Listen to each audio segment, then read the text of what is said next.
ವೀಕ್ಷಕರೇ ನಮಸ್ಕಾರ, ನಾನು Raghavendra Gudi. Pen drive bomb ಸ್ಫೋಟಕ್ಕೆ ಜೆಡಿಎಸ್ ಬ್ಲಾಸ್ಟ್. ಒಂದೇ ಕಲ್ಲು ಎರಡು ಹಕ್ಕಿ ಉರುಳಿಸಿಬಿಡ್ತಾ ಕಾಂಗ್ರೆಸ್. ಒಕ್ಕಲಿಗ ನಾಯಕತ್ವ ಹಳೆ ಮೈಸೂರು ಪಾರಪತ್ಯಕ್ಕೆ ನಡೆದಿದೆಯಾ ಡಿಕೆ ಎಚ್ಡಿಕೆ ಜಿದ್ದಾಜಿದ್ದಿ. ಪ್ರಜ್ವಲ್ ಬರೋದ್ಯಾವಾಗ? ಕೇಸ್ ಮುಗಿಯೋದ್ಯಾವಾಗ? ಹೇಗಿದೆ ತನಿಖೆ? ಇದೇ ಇವತ್ತಿನ ವಿಶೇಷ. ಪೆನ್ ಡ್ರೈವ್ ವರ್ಸಸ್ ಒಕ್ಕಲಿಗ ಕಾಳಗ. ನಾನೇ ಪ್ರೊಡ್ಯೂಸರು, ನಾನೇ ಡೈರೆಕ್ಟ್ರು, ನಾನೇ ಕಥಾನಾಯಕರು. ಜಾತಿಯನ್ನು ತಂದು ಅಡ್ಡ ಇಟ್ಟು ಜಾತಿಯಿಂದ ರಕ್ಷಣೆ ಪಡೆಯುವಂತಹದ್ದು ಇನ್ನೂ ಇಡೀ ಜಾತಿಗೆ ಅವಮಾನ ಆಗುತ್ತೆ. ಇದರಿಂದ ಎನ್ನೇ ಬೇರೆ ಮಹಾನ್ ಕೃಷ್ಣ ಬೈರೇಗೌಡರೊಬ್ರು ಎಂಟ್ರಾಗವ್ರೆ. ಪೆನ್ ಡ್ರೈವ್ ಬಾಂಬ್ ಸ್ಫೋಟಕ್ಕೆ ಜೆಡಿಎಸ್ ಕೋಟೆಯಲ್ಲಿ ಕೋಲಾಹಲ. ಒಕ್ಕಲಿಗ ನಾಯಕತ್ವ ಹಳೆ ಮೈಸೂರು ಪಾರುಪತ್ಯಕ್ಕೆ ನಡೆದಿದೆಯಾ ಜಿದ್ದಾಜಿದ್ದಿ. ಪ್ರಜ್ವಲ್ ಬರೋದ್ಯಾವಾಗ? ಕೇಸ್ ಮುಗಿಯೋದ್ಯಾವಾಗ? ಹೇಗಿದೆ ತನಿಖೆ? ಪ್ರಜ್ವಲಿಸ್ತಿದೆ ಪ್ರಜ್ವಲ್ ಪೆನ್ ಡ್ರೈವ್ ಕೇಸ್. ರಣಾಂಗಣವಾಗ್ತಿದೆ ರಾಜ್ಯ. ರಣಾಂಗಣದಲ್ಲಿ ಪಕ್ಷಗಳ ನಡುವಿನ ಆರೋಪ ಪ್ರತ್ಯಾರೋಪ ಜೋರಾಗ್ತಿದೆ. ಪೆನ್ ಡ್ರೈವ್ ಹಿಂದಿರೋ ಸೂತ್ರಧಾರ ಯಾರು? ಪೆನ್ ಡ್ರೈವ್ ಹಂಚಿರೋ ಕಾಣದ ಕೈಗಳು ಯಾವುವು ಅನ್ನೋದೇ ಇನ್ನೂ ಎಲ್ಲರನ್ನೂ ಕಾಡುತ್ತಿರೋ ಯಕ್ಷ ಪ್ರಶ್ನೆ. ಈ ಪ್ರಶ್ನೆಗಳಿಗೆ ಇನ್ನೂ ಉತ್ತರ ಸಿಕ್ಕಿಲ್ಲ. ಇದೇ ಪ್ರಶ್ನೆಗಳನ್ನ ಇಟ್ಕೊಂಡು ಒಂದು ಪಕ್ಷ ಮತ್ತೊಂದು ಪಕ್ಷದ ಕಡೆಗೆ ಬೆರಳು ಮಾಡಿ ತೋರಿಸ್ತಿದೆ. ಪ್ರಜ್ವಲ್ ಕೇಸ್ನಲ್ಲಿ ಏನಾಗಬೇಕಿತ್ತೋ ಅದು ಯಾವುದೂ ಆಗ್ತಿಲ್ಲ. ತನಿಖೆ ಕೂಡ ದಿನಕ್ಕೊಂದು ತಿರುವು ತಗೊಂಡು ಕುತೂಹಲ ಮೂಡಿಸ್ತಿದೆ. ದಿನಕ್ಕೊಂದು ಟ್ವಿಸ್ಟ್, ಟರ್ನ್, ಜೊತೆಗೆ ಟೆಂಪರರಿ ಕ್ಲೈಮ್ಯಾಕ್ಸ್. ಒಂದೆಡೆ ತನಿಖೆ, ಮತ್ತೊಂದೆಡೆ ಆರೋಪ ಪ್ರತ್ಯಾರೋಪಗಳ ಸುರಿಮಳೆ. ಇಷ್ಟೇ ಪ್ರಜ್ವಲ್ ಕೇಸ್ ಅಂತ ಎಲ್ಲರಿಗೂ ಅನ್ನಿಸ್ತಿದೆ. ಆದರೆ ಪ್ರಜ್ವಲ್ ಕೇಸ್ನಲ್ಲಿ ಪ್ರಜ್ವಲ್ಗೆ ಸಂಬಂಧ ಇಲ್ಲದೆ ಇರೋ ಮತ್ತೊಂದು ವಿಚಾರ ಕೂಡ ನುಸುಳಿದೆ. ಅದೊಂದು ವಿಚಾರ ಕೂಡ ಸಖತ್ತಾಗಿ ಸದ್ದು ಮಾಡುತ್ತಿದೆ. ಅದೇ ಒಕ್ಕಲಿಗ ನಾಯಕತ್ವದ ವಿಚಾರ. ನನಗೆ ಯಾವ ನಾಯಕತ್ವ ಬೇಡ.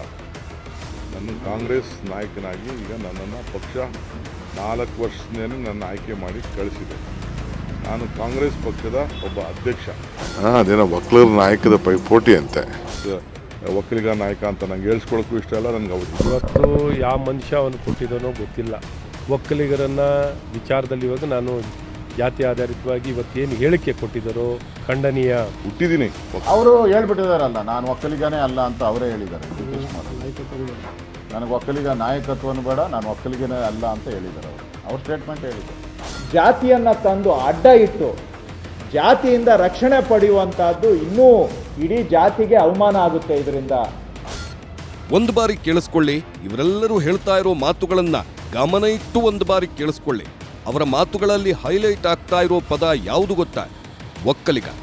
ಎಸ್, ಒಕ್ಕಲಿಗ ಅನ್ನೋ ಪದ ಹೈಲೈಟ್ ಆಗ್ತಿದೆ.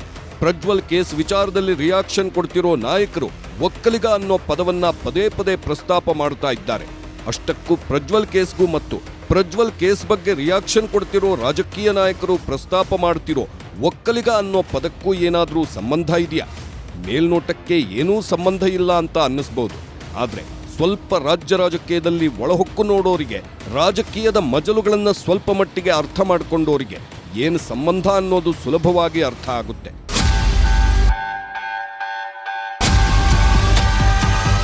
ಪ್ರಜ್ವಲ್ ಪೆನ್ ಡ್ರೈವ್ ಕೇಸ್ ಯಾರನ್ನೂ ಬಿಟ್ಟಿಲ್ಲ. ಎಲ್ಲರನ್ನೂ ಟಚ್ ಮಾಡಿ ಯಾರನ್ನೂ ಟಚ್ ಮಾಡದೆ ಇರೋ ಹಾಗೆ ಈ ಕೇಸ್ ಉಳ್ಕೊಂಡಿದೆ. ಒಂದೊಂದು ಬಾರಿ ಮಾಜಿ ಸಿಎಂ ಕುಮಾರಸ್ವಾಮಿಯೇ ಪೆನ್ ಡ್ರೈವ್ ರಿಲೀಸ್ ಮಾಡಿದ್ದಾರೆ ಅನ್ನೋ ಆರೋಪಗಳು ಕೇಳಿಬರ್ತಿವೆ. ಮತ್ತೊಂದು ಬಾರಿ ಇದೇ ಬಾಣ ಡಿಸಿಎಂ ಡಿಕೆ ಶಿವಕುಮಾರ್ ಕಡೆಗೂ ಕೂಡ ಹೊರಳಿಕೊಳ್ಳುತ್ತಿದೆ. ಇನ್ನೂ ಹಲವಾರು ಬಾರಿ ಇನ್ನು ಪ್ರೀತಮ್ ಗೌಡ, ಶ್ರೇಯಸ್ ಪಟೇಲ್ ಮುಂತಾದವರ ಹೆಸರುಗಳು ಕೇಳಿಬರ್ತಿವೆ. ಆದ್ರೆ ಯಾರ ವಿರುದ್ಧವೂ ಆರೋಪ ಸಾಬೀತಾಗ್ತಿಲ್ಲ. ಎಸ್ಐಟಿ ತನಿಖೆ ನಡೆಯುತ್ತಿದೆ. ಎಸ್ಐಟಿ ತನಿಖೆ ಪೂರ್ಣವಾದ ಮೇಲೆ ಪೆನ್ ಡ್ರೈವ್ ಲೀಕ್ ಕೇಸ್ನ ಸೂತ್ರಧಾರ ಯಾರು ಅನ್ನೋದು ಕನ್ಫರ್ಮ್ ಆಗುತ್ತೆ ಅನ್ನೋದ್ರಲ್ಲಿ ಯಾವುದೇ ಡೌಟ್ ಇಲ್ಲ.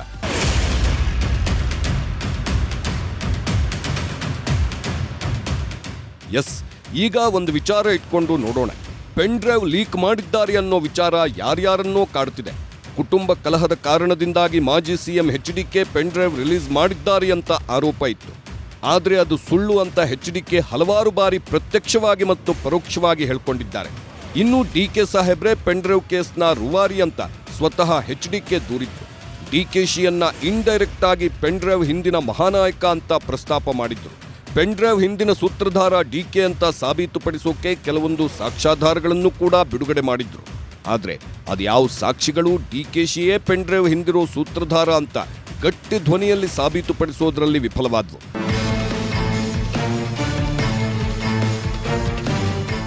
ಪೆನ್ ಡ್ರೈವ್ ಲೀಕ್ ಹಿಂದಿರೋ ಮಾಸ್ಟರ್ ಮೈಂಡ್ ಯಾರು ಅನ್ನೋದು ಇನ್ನೂ ಗೊತ್ತಿಲ್ಲ.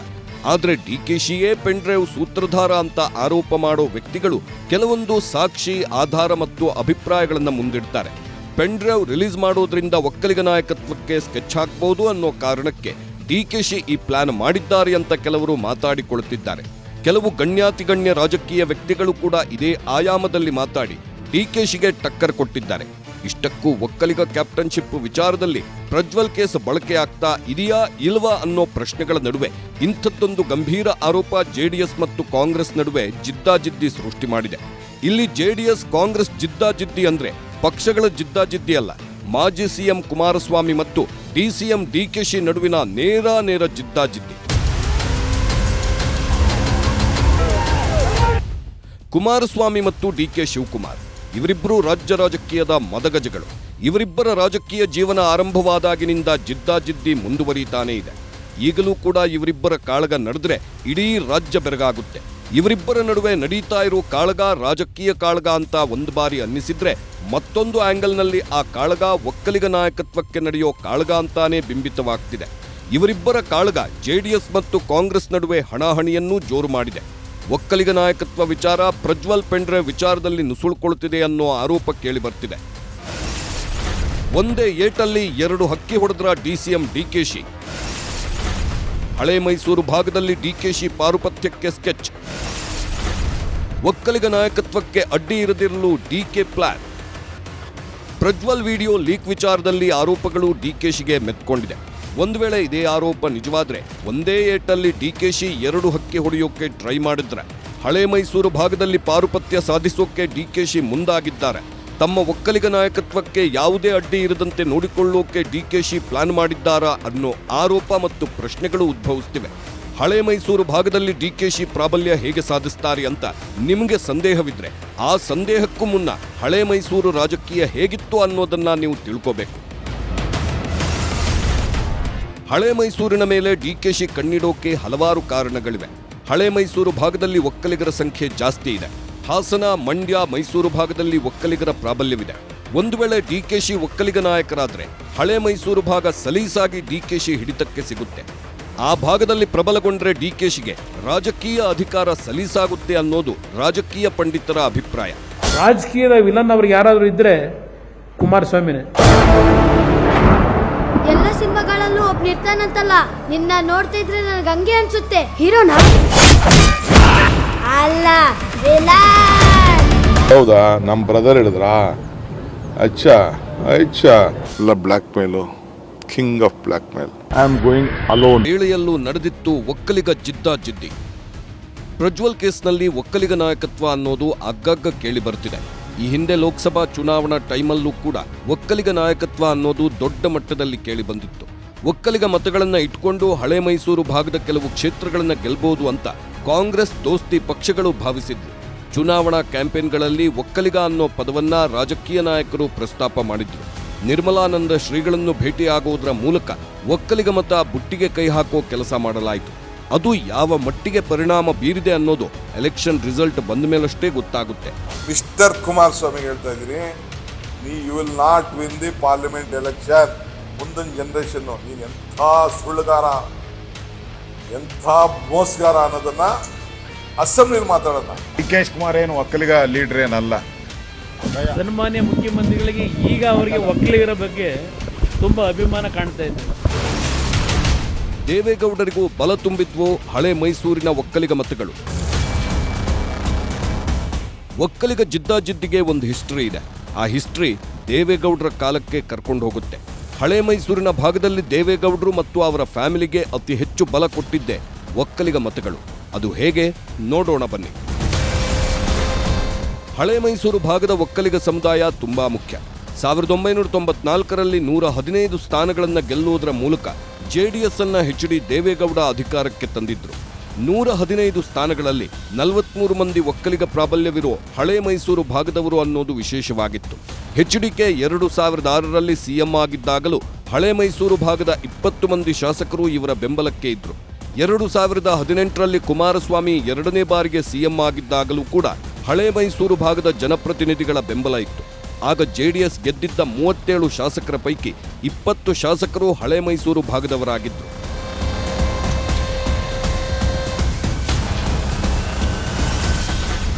ಹಳೆ Mysuru ಭದ್ರಕೋಟೆಯನ್ನ ಭೇದಿಸಿದ್ರು SM. Krishna.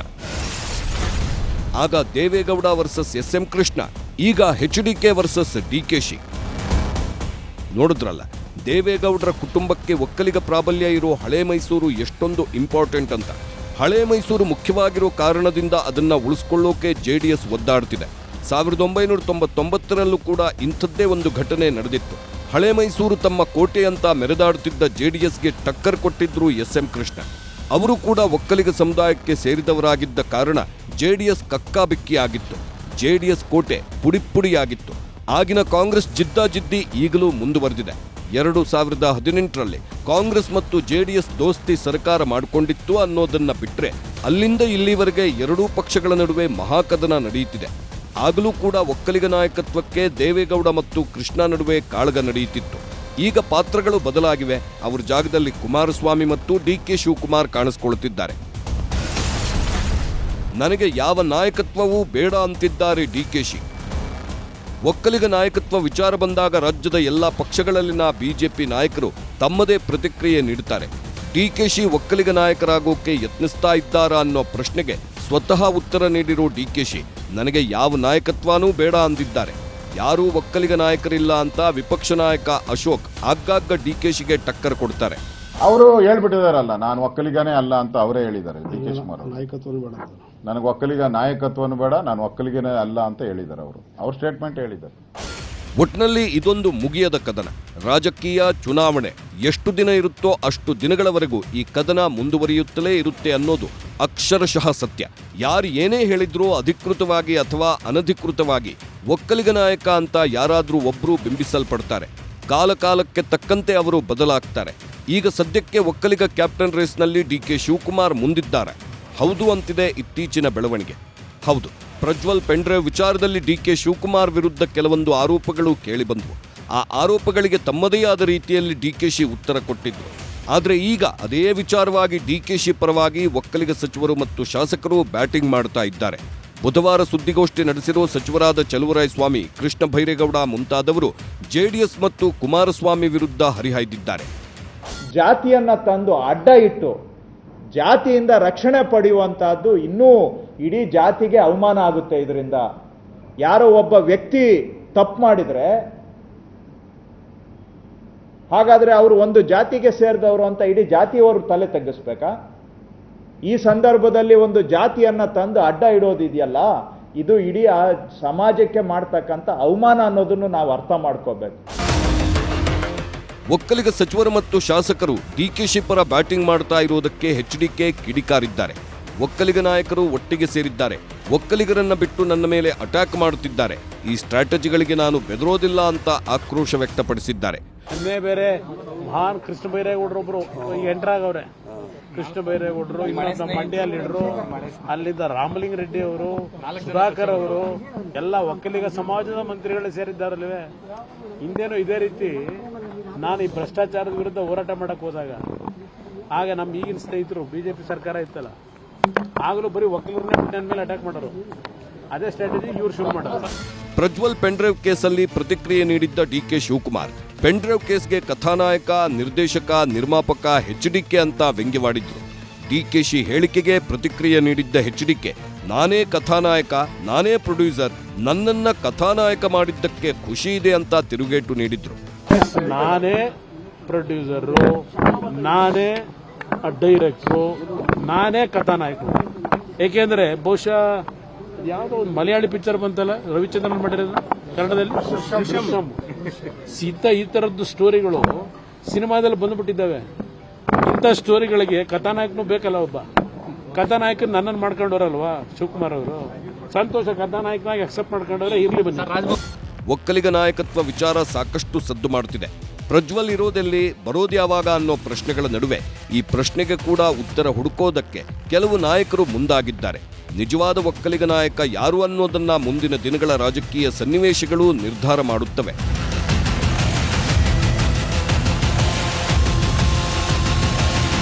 Pen drive ಪ್ರಕರಣದ ತಿರುವುಗಳು ಊಹಿಸೋದಕ್ಕೇನೇ ಸಾಧ್ಯವಾಗ್ತಾ ಇಲ್ಲ. ಇದನ್ನು ಹೊರತುಪಡಿಸಿ ಕೆಲವೊಂದು ಪ್ರಮುಖ ಸನ್ನಿವೇಶಗಳು ಕೂಡ ನಡೀತಾ ಇದ್ದಾವೆ. ಎಚ್ ಡಿ ರೇವಣ್ಣ ಜಾಮೀನು ಅರ್ಜಿ ಏನಾಯಿತು? ಜಾಮೀನು ಅರ್ಜಿ ವಿಚಾರಣೆ ವೇಳೆ ವಾದ ಪ್ರತಿವಾದ ಹೇಗಿತ್ತು? ಪೆನ್ ಡ್ರೈವ್ ಕೇಸ್ನಲ್ಲಿ ಮಾಜಿ ಮಂತ್ರಿ ರೇವಣ್ಣ ಸಿಲುಕಿ ಒದ್ದಾಡ್ತಾ ಇದ್ದಾರೆ. ಅವರ ಜಾಮೀನು ಅರ್ಜಿ ವಿಚಾರಣೆ ಮುಂದೂಡಿಕೆ ಆಗ್ತಾನೇ ಇದೆ. ಆದರೆ ಜಾಮೀನು ಅರ್ಜಿ ವಿಚಾರಣೆ ವೇಳೆ ವಾದ ಪ್ರತಿವಾದ ಹೇಗಿತ್ತು ನೋಡೋಣ ಬನ್ನಿ. ರೇವಣ್ಣಗೆ ಮತ್ತೊಂದು ಶಾಕ್, ಜಾಮೀನು ಅರ್ಜಿ ಮುಂದೂಡಿಕೆ. ರೇವಣ್ಣ ರಕ್ಷಣೆಗೆ ಜೆಡಿಎಸ್ ಪಾಳೆಯದಿಂದ ಭಾರೀ ಯತ್ನ. ಎಚ್ ಡಿ ರೇವಣ್ಣ ಕಿಡ್ನಾಪ್ ಕೇಸಲ್ಲಿ ಸಿಕ್ಕಿ ತೊಳಲಾಡ್ತಾ ಇದ್ದಾರೆ. ಕೇಸಿಂದ ಬಚಾವಾಗೋಕೆ ಎಲ್ಲಾ ಯತ್ನ ಮಾಡುತ್ತಿದ್ದಾರೆ. ಇತ್ತ ಪ್ರಜ್ವಲ್ಗೆ ಯಾವ ಶಿಕ್ಷೆ ಆಗುತ್ತೋ ಆಗಲಿ ಅಂತ ಜೆಡಿಎಸ್ ನಾಯಕ ಕುಮಾರಸ್ವಾಮಿ ಹೇಳುತ್ತಿದ್ದಾರೆ. ಇದರ ಜೊತೆಗೆ ಜೆಡಿಎಸ್ ಪಕ್ಷದ ನಾಯಕನಾಗಿ ರೇವಣ್ಣ ಅವರನ್ನ ಬಚಾವ್ ಮಾಡೋಕೆ ಕಾನೂನು ಹೋರಾಟ ಮಾಡುತ್ತೇವೆ ಅಂತ ಹೇಳುತ್ತಿದ್ದಾರೆ. ಈ ಪ್ರಕ್ರಿಯೆ ಜಾರಿಯಲ್ಲಿದೆ. ಇದಕ್ಕಾಗಿ ಜೆಡಿಎಸ್ ಕೋರ್ ಕಮಿಟಿ ಸಭೆಯನ್ನ ನಡೆಸಲಾಗಿದೆ.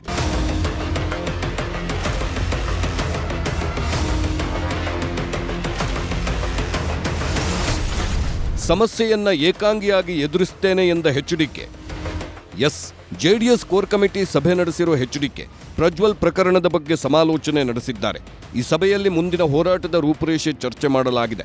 ನಂತರ ಮಾತಾಡಿರೋ ಎಚ್ಡಿಕೆ, ನಾನು ಹಿಟ್ ಅಂಡ್ ರನ್ ಮಾಡಲ್ಲ, ಸಮಸ್ಯೆಗಳನ್ನು ನಾನು ಏಕಾಂಗಿಯಾಗಿಯೇ ಎದುರಿಸ್ತೇನೆ.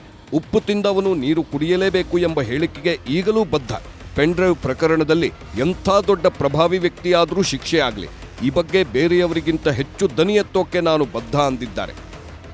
ಈ ಪ್ರಕರಣ ಹೊರಗೆ ಬಂದ ದಿನ ನಾನು ಏನು ಹೇಳಿಕೆ ಕೊಟ್ಟೆ, ಆ ಹೇಳಿಕೆಯಿಂದ ಈ ಕ್ಷಣದವರೆಗೂ ನಾನು ಹಿಂದೆ ಸರಿದಿಲ್ಲ. ಆ ಹೇಳಿಕೆಗೆ ಇವತ್ತು ನಾನು ಬದ್ಧನಾಗಿದ್ದೇನೆ. ಹೇಳಿದ್ದೇನೆ ಅವತ್ತು, ಈ ನೆಲದ ಕಾನೂನಿಗೆ ಯಾರೂ ದೊಡ್ಡವರಲ್ಲ, ತಲೆಬಾಗಲೇಬೇಕು. ಕಾನೂನು ಉಲ್ಲಂಘನೆ ಮಾಡಿದ್ರೆ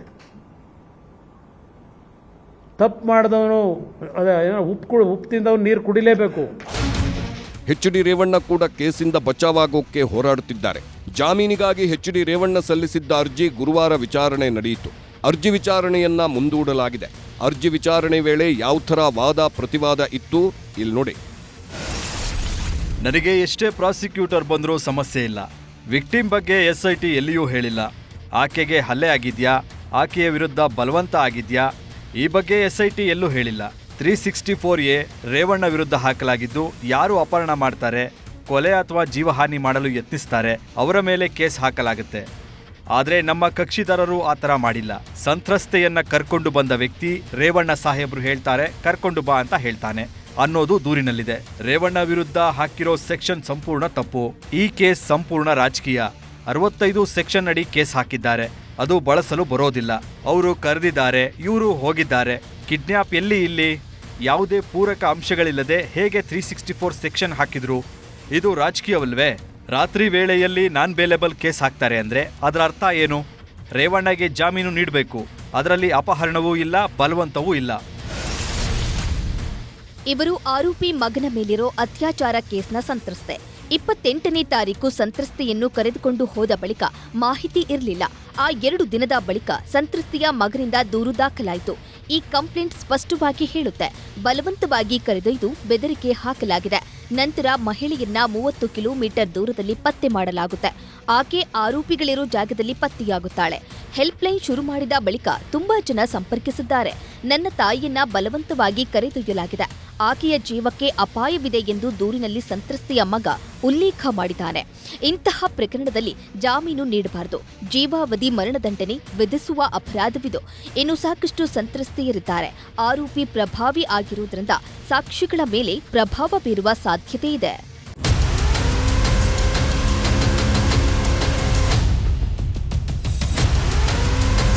ಕೇಸಿನ ಮೇಲೆ ರಾಜಕೀಯದ ಷಡ್ಯಂತ್ರ ಮಾಡಿ ಇವತ್ತು ಯಾವುದೇ ಪುರಾವೆ ಇಲ್ಲದೆ ರಾಜ್ಯ ಸರ್ಕಾರ ಡಿಕೆಶಿ ವಿರುದ್ಧ ಎಚ್ಡಿಕೆ ದೂರು. ಪೆನ್ ಡ್ರೈವ್ ಕೇಸ್ ವಿಚಾರದಲ್ಲಿ ಮತ್ತೆ ಡಿಕೆಶಿ ಮೇಲೆ ಎಚ್ಡಿಕೆ ಆರೋಪ ಮಾಡಿದ್ದಾರೆ. ಡಿಕೆಶಿ ವಿರುದ್ಧದ ಹೋರಾಟದಲ್ಲಿ ಒಂದು ಹೆಜ್ಜೆ ಮುಂದಿಟ್ಟಿರೋ ಎಚ್ಡಿಕೆ ಗವರ್ನರ್ ಭೇಟಿಯಾಗಿದ್ದಾರೆ. ಸರ್ಕಾರದಿಂದ ಮಹಿಳೆಯರಿಗೆ ಅಪಮಾನ ಮಾಡಲಾಗುತ್ತಿದೆ, ವಿಡಿಯೋ ಲೀಕ್ ಹಿಂದೆ ಡಿಕೆಶಿ ಕೈವಾಡವಿದೆ, ಹೀಗಾಗಿ ಅವರ ವಿರುದ್ಧ ಕ್ರಮ ಕೈಗೊಳ್ಳಬೇಕು ಅಂತ ಗವರ್ನರ್ಗೆ ಎಚ್ಡಿಕೆ ಮನವಿ ಮಾಡಿದ್ದಾರೆ. ಮುಂದಿನ ದಿನಗಳಲ್ಲಿ ರಾಜಕೀಯ ಲೆಕ್ಕಾಚಾರಗಳು ಪ್ರಜ್ವಲ್ ಕೇಸ್ನಲ್ಲಿ ಯಾವ ಥರ ಪರಿಣಾಮ ಬೀರ್ತವೆ ಅನ್ನೋದನ್ನ ಕಾದು ನೋಡಬೇಕಿದೆ.